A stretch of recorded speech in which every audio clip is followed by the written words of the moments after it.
धीरज मुखर्जी, मंच पर उपस्थित उत्तर प्रदेश कांग्रेस कमेटी के तमाम वरिष्ठ नेतागण, पत्रकार साथियों, भाइयों, आज एक बहुत ही महत्वपूर्ण विषय के ऊपर आप लोगों से चर्चा करने के लिए यहाँ पर मैं दिल्ली से विशेष तौर पर ऊपर आया हूँ। अभी लगभग 10 दिन पहले भारत सरकार ने पूरे देश के अंदर लगभग 12 मिनिस्ट्रियों के अंदर, 12 मंत्रालयों के अंदर आने वाले 20 से अधिक संपत्तियों के क्लासेस का निजीकरण और कौड़ियों के भाव बेचने का एक तरीके से बंद छोड़ करके पूरे देश के अंदर हलचल मचा दिया। मैं इससे पहले कि इसके बारे में बोलूं, मैं उत्तर प्रदेश के अंदर सीधे उत्तर प्रदेश के अंदर इसका क्या असर हो रहा है और उत्तर प्रदेश के कौन सी ऐसी संपत्तियां हैं जो इसके अंदर आती हैं, वो मैं आप लोगों को सबसे पहले तो उसके लिए बताना चाहूंगा। जैसे मैंने कहा कि 20 टोटल क्लासेस इन्होंने प्राइवेटाइजेशन के लिए कहा है, उसमें से 6 उत्तर प्रदेश के अंदर आते हैं, जिसमें लाल बहादुर शास्त्री एयरपोर्ट वाराणसी है और लाल बहादुर शास्त्री जी के नाम का एयरपोर्ट अब अगर लखनऊ के तर्ज पे जाना जाए तो अब यह अडानी एयरपोर्ट हो जाएगा और इसकी कीमत महज 500 करोड़ रुपए लगाया है। और ये कैसे 500 करोड़ रुपए सरकार को कब मिलेंगे, इसके बारे में अभी मैं थोड़ा सा विस्तार से चर्चा करूंगा। लेकिन हमारे लाल बहादुर शास्त्री एयरपोर्ट, इसके अंदर 8 राष्ट्रीय राजमार्ग जैसे झांसी से शिवपुर, आगरा बाईपास, आगरा से भरतपुर, उरई से बारा, केबल ब्रिज नैनी, प्रयागराज में फतेहपुर से पोखरा, जैसे करके 8 टोटल राष्ट्रीय राजमार्ग इसके अंदर।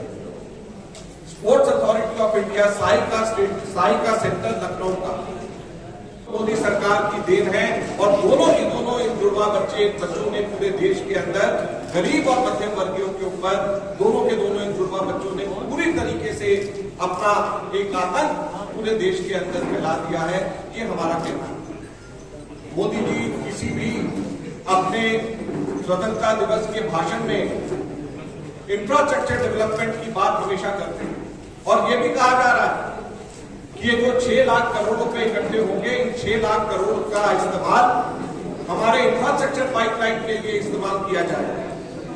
लेकिन जब ये इंफ्रास्ट्रक्चर पाइपलाइन के लिए इस्तेमाल करने की बात कह रहे हैं तो ऐसे समय में इन्होंने अपनी इसी इंफ्रास्ट्रक्चर पाइपलाइन और मॉनिटाइजेशन पाइपलाइन के लिए जो 2 वॉल्यूम्स निकाले हैं, उनके वॉल्यूम, पहले वॉल्यूम के अंदर ही उन्होंने मेंशन किया है पैरा 1.2 में, और उन्होंने कहा है कि 12वीं पंचवर्षीय योजना में कुल 36 लाख करोड़ रुपया इंफ्रास्ट्रक्चर पे खर्च हुआ था। और 12वीं पंचवर्षीय योजना कब थी? सन 2012 से 2017 तक, यानी प्रति वर्ष 12वीं पंचवर्षीय योजना में 7,20,000 करोड़ रुपया इंफ्रास्ट्रक्चर पे खर्च हुआ। ये इनकी खुद की डॉक्यूमेंट कहता है। और इसके आगे यही डॉक्यूमेंट इनका भारत सरकार का कहता है कि अगले 2 वर्षों में 2018 और 19 में यह 10 लाख करोड़ रुपया 2 वर्षों में खर्च किया गया, यानी औसत कितना आया? 5 लाख करोड़ इंफ्रास्ट्रक्चर पे खर्च। तो हमारे समय के ऊपर जो इंफ्रास्ट्रक्चर के ऊपर खर्च 7,20,000 करोड़ रुपया प्रति वर्ष होता था। अगर मोदी सरकार इंफ्रास्ट्रक्चर के ऊपर इतना ज्यादा खर्च करना चाहते हैं तो वो बढ़ना चाहिए, लेकिन वो बढ़ने की जगह 7,20,000 करोड़ इंफ्रास्ट्रक्चर पे खर्च बढ़ने की जगह 5 लाख करोड़ के ऊपर 40% वो इंफ्रास्ट्रक्चर के ऊपर खर्च कब कर दिया मोदी सरकार ने। तो इसका क्या मतलब है?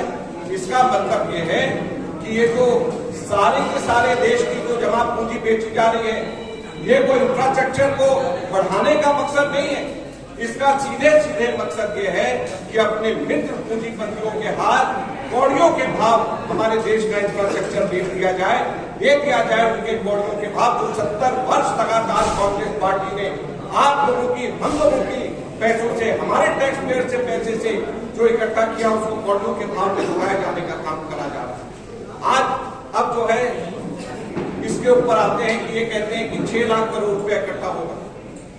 आपका जैसे मैंने कहा लाल बहादुर शास्त्री एयरपोर्ट पे 500 करोड़ रुपए का इन्होंने लगाया है, तो ये पैसा कोई 500 करोड़ रुपया यही नहीं, हम लोगों के समय में जो सामरिक महत्व की, जो स्ट्रैटेजिक इंपॉर्टेंट चीजें हैं वो हम लोग कभी भी नहीं, हम लोग उस चीज की नीलामी या उस चीज को नहीं बेचते थे। हमारे समय में कभी भी रेलवे लाइन को प्राइवेटाइज नहीं किया गया। आज अगर मान लीजिए पाकिस्तान के साथ या कहीं पे हमारा युद्ध चीन के साथ में हो जाए तो हमारे देश के अंदर आर्मी कैसे एक कोने से दूसरे कोने में जाएगी? रेलवे लाइन से जाएगी। और वो रेलवे लाइन हमने प्राइवेटाइज कर दी, जिसमें इंटरनेशनल कोई भी देश की कंपनी उसके अंदर आकर के हिस्सा लेकर के उसको खरीद सकता है। तो इस चीज को कैसे सुनिश्चित किया जाएगा कि कल को पाकिस्तान या चाइना जो हमारा दुश्मन मुल्क है वो डायरेक्टली या इनडायरेक्टली अपने पैसे उसमें लगा करके वो सामरिक महत्व की चीज नहीं खरीद रहा हो। अगर यही रेलवे लाइंस, यही रेलवे स्टेशन हमारे प्राइवेट हाथों में हो, जो कि आगे जिसके पीछे पैसा बाहर के मुल्कों का लगा हो, तो कैसे कल को हम लोग युद्ध के समय में या ये सामरिक दृष्टि से ये हम लोगों के लिए जरूरी है, ये हमारे लिए सबसे महत्वपूर्ण चीज है। और इसलिए हम लोगों ने कभी भी सामरिक महत्व की चीजों को, कभी भी हम लोगों ने स्ट्रैटेजिकल इंपॉर्टेंट चीजों को हम लोगों ने कभी भी प्राइवेटाइज नहीं किया। आज हमारे पेट्रोलियम लाइंस, आज हमारे गैस लाइंस, ये सब हमारे को एनर्जी देता है, हमारे को एनर्जी प्रोवाइड करता है, हमारे को पेट्रोल देता है, हमारे को गैस देता है, हमारे को जिस वक्त अगर कल को ये सामरिक महत्व की चीजें अगर डायरेक्टली इनडायरेक्टली इंटरनेशनल लेवल के ऊपर अगर पैसा खर्च करके कोई भी कंपनी अगर पहली बार भी या उसके बाद में खरीद ले, तो कैसे उस चीज को कल को जरूरत पड़ने के ऊपर हमारे दुश्मन देश उसका इस्तेमाल नहीं कर पाए, इस चीज का कौन इस चीज के लिए जिम्मेवार है? रोजगार ये देते हैं।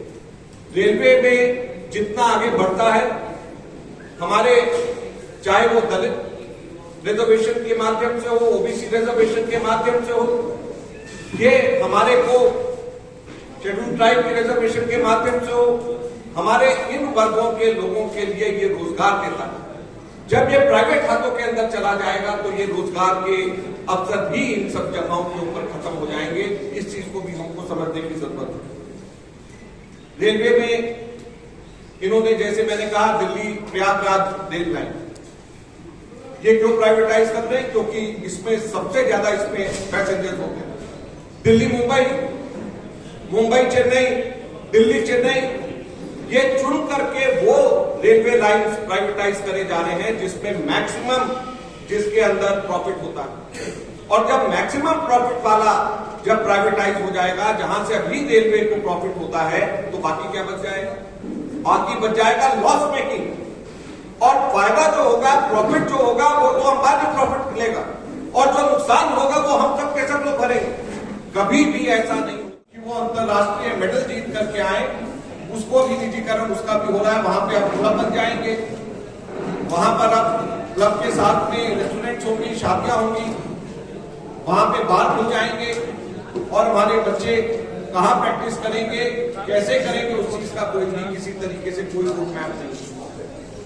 जैसे sports authority SAI centre Lucknow, वैसे ही साई सेंटर बैंगलोर, और दिल्ली का जवाहरलाल नेहरू स्टेडियम और एक और नेशनल स्टेडियम दिल्ली का, ये भी इसके अंदर है।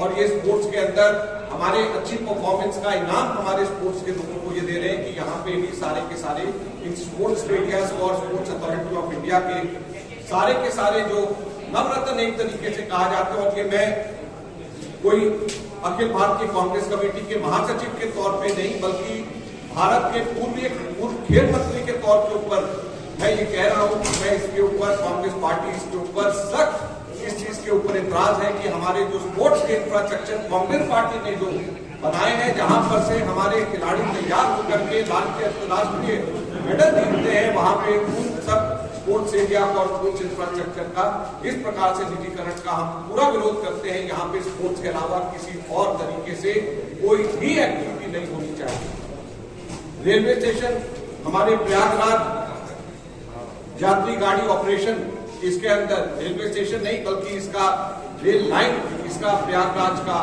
जो यात्री गाड़ी है, दिल्ली से प्रयागराज इसको इसमें डाला गया। पावर सेक्टर में उत्तर प्रदेश के पावर सेक्टर के निजीकरण भी इसके अंदर शामिल है। तो ये 6 उत्तर प्रदेश के संबंध के अंदर ये कहा जा रहा है। साथियों, आपने हम सब लोगों ने अपने जमाने के पिक्चर राम और श्याम, सीता गीता तो सब लोगों ने देखा होगा, बड़ी मशहूर पिक्चरें रही हैं। तो मोदी जी ने एक और पिक्चर का निर्माण किया है जिसके वो प्रोड्यूसर डायरेक्टर खुद है और उसका नाम है मॉनेटाइजेशन डीमोनेटाइजेशन। डीमोनेटाइजेशन जब उन्होंने किया, नोटबंदी जब उन्होंने करी, तो नोटबंदी के दौरान छोटे कारोबारियों को लूटा गया, छोटे व्यापारियों को लूटा गया। डीमोनेटाइजेशन के दौरान छोटे तबके, मध्यम वर्गीय तबकों को लूटा गया और इस मोनेटाइजेशन से हमारे पूरे के पूरे देश की धरोहर और पूंजी को लुटाया जा रहा है, लूटा जा रहा है। ये हमारा सीधे सीधे आरोप है। अगर आपको हमारा वीडियो पसंद आया हो तो इसे लाइक करें, सब्सक्राइब करें और साथ ही बेल आइकन दबाना ना भूलें।